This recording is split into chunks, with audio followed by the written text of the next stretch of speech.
you, Rajiv, for taking the time out.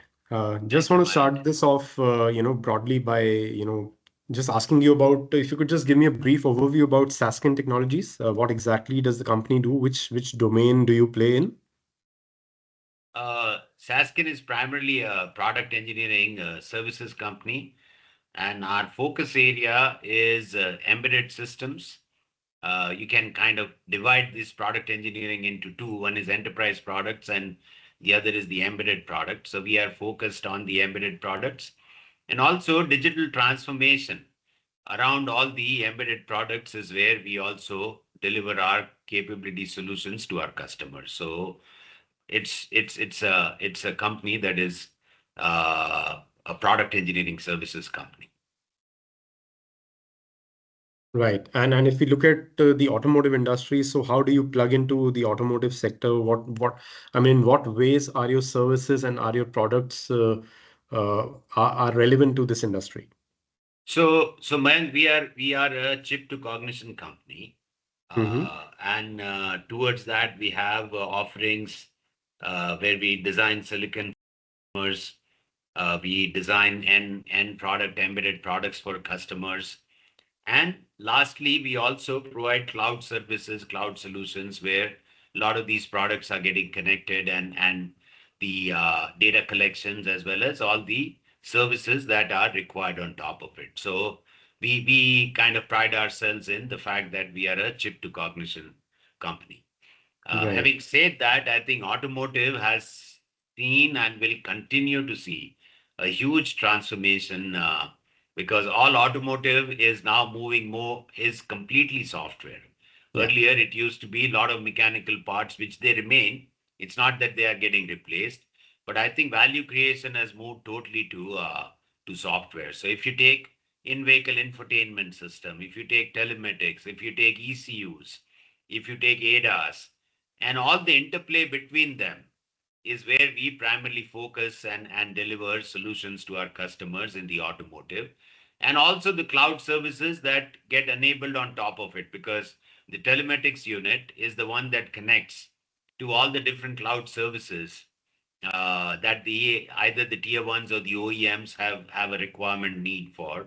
And towards that, I think we provide those services solutions because of our expertise that we have in the telematics, which by the way connect the car and all the ECUs to various different end use end applications. So if you take an end use end case of say use your mobile as a keyless entry, if your or Mm-hmm. mobile is a key to your car, okay, then the entire thing is enabled using the network Right. and the telematics box, which connects to the ECUs of the locking system, locking mechanism. And one other thing, interesting one, Mayank, is unlike in the mobile world, in the automotive world, there is a significant requirement on reliability and longevity, and the vehicles typically people buy have a life of at least 5 6 years. True. So you have to have your solutions which are secure as well Mm-hmm. as reliable enough. So that's a difference that kind of plays out in the automotive market when we kind of contrast it with the Mm-hmm. what do we call the mobile world. But I Right. think underlying technologies more or less remain quite relevant, and that's Mm-hmm. why we have over time morphed ourselves in serving our customers in the automotive market also. We work Mm-hmm. with the silicon companies in an intimate fashion also because there are different silicons that play out in the IVI world, in the telematics world, in the ECU Mm-hmm. world, and different pieces of system software that play out like what do we call the hypervisors, all the operating Right. systems, and Right. lastly on the ADAS side, how the different levels of ADASs play Mm-hmm. out in terms of they control the ECUs also Right. based on the needs requirements. So I Mm-hmm. think we have built our capability across all these vectors and are Mm-hmm. systematically winning in the market, both with OEMs as well as tier ones. And with our acquisition that we have announced, we have of Box, I think that gives us an added advantage of being able to create Mm-hmm. end products for our customers, and deliver to them because of the intimate knowledge Mm-hmm. needed both on hardware and software from a system Right. perspective. Right, right. You've briefly touched upon, cloud. So if you could give me a sense of what services within cloud you're offering and which are your key customers in automotive?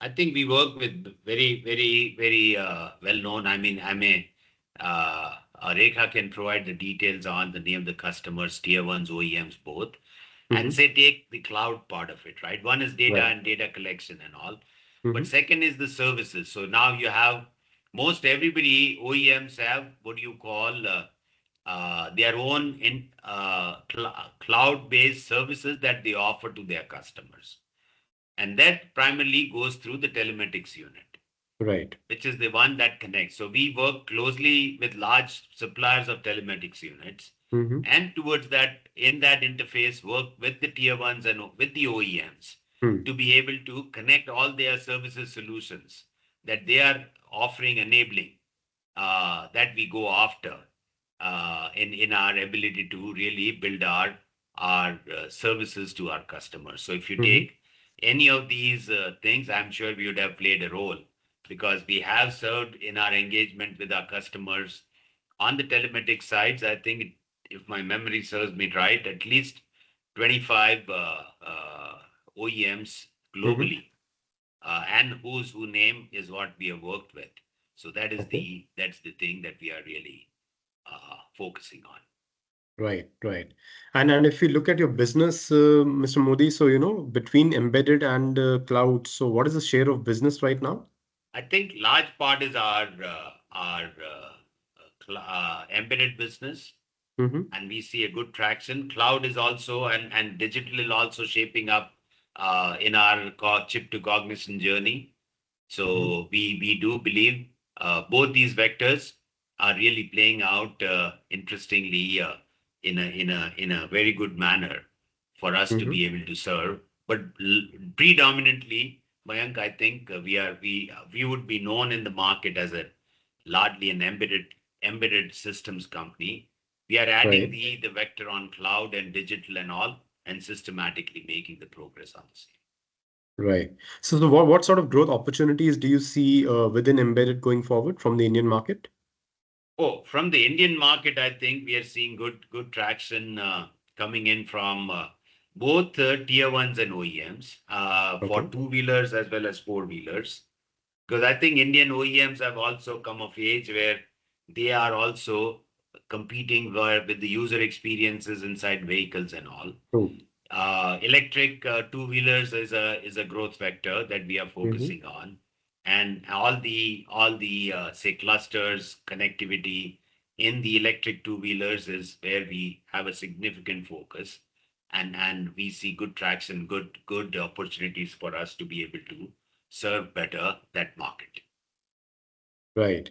And what role is India playing, Mr. Modi, in this entire embedded as well as cloud business that Sasken has, particularly from an India market perspective? And if we talk about development, so is India also playing any role in the global development? Yes, I think the GCCs in India are playing a big role in the global development. We serve the GCC, and that we serve the global, and we Okay. serve directly the tier ones OEMs globally. So it's a combination because Mm-hmm. that's how it plays out both with GCC and their rest of the global presences. Right. So we do see India starting to play a huge role in end product design development. Also, I think India is a preferred destination in this China plus one strategy that most everybody is kind of applying. So I Mm-hmm. think we are benefiting on that. And like I told you, Mayank, for the India market, both the four wheelers as well as the two wheelers is an Two-wheelers. attractive, and those are Mm-hmm. good growth vectors because India is now coming of age both on software dominantly, software trying starting to play dominant role in the vehicles, and Right. two-wheeler electric is a new category. It's all together, Mm-hmm. and there are so many new players starting to participate in that. So I think Right. that's a fantastic vector to play on, Mayank, for the India market. Right. Right. And do I mean our engineers at Sasken they're developing products for Sasken globally as well? Yes, we do Hmm. both for global customers as well as for India customers. For the India market. Right. Yes, yes, And we you do both. mentioned briefly about I mean the requirement of reliability and longevity from the automotive sector. If you're looking at the application in the automotive, then these two are very critical factors. So, Yes. what are the challenges that you see going forward, Mr. Modi, when you see this transition to EVs, to SDVs? I mean, what are the broad challenges that you see the industry facing going forward? I think primarily in our business, the biggest challenge is talent. So you have to have talent of a certain type who understands what it takes to, particularly at the system level, because these Hmm. are the most complex problems, Mayank, are at the system level. And the Right. reliability aspects play out only at the system level. At the component level, it's not so hard for you to deliver the reliability. So that's the Okay. vector we are focusing and making sure that our talent is best in class. And we are proud to say that our engineers are best in class because our pedigree, our ethos is engineering. We are an engineering Hmm. company, Hmm. and we will continue to be that. Where very strong emphasis will be on engineering in our ability to, because our we can only be in front of our customers if our engineers are best in class. Right.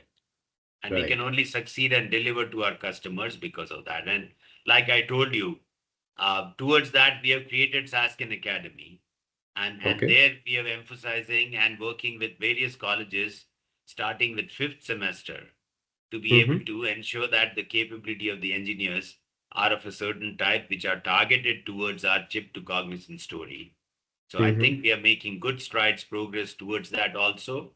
So we are confident that we will ensure that our supply of talent is not compromised. Right. So how big is the team, Mr. Modi, and where is your development center located in India?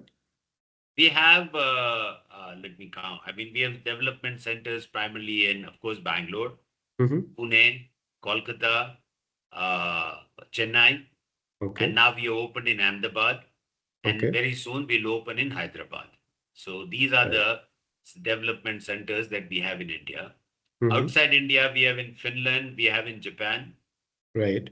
and of course, with this thing, we'll have in China Hmm. and in the United States. Okay. Right. And if you look at Sasken globally, so where does India stand, Mr. Modi, in the global tally of Sasken Technologies? Tally off. Of Sasken globally, what is I India's ranking think right now? Sasken is a global company, to be honest with you. We serve customers globally from all these locations, Right. and we have marquee customers which require our services globally. Okay. So and lately we have seen, like I told you, shift in the auto market in India, which is attractive. Hmm.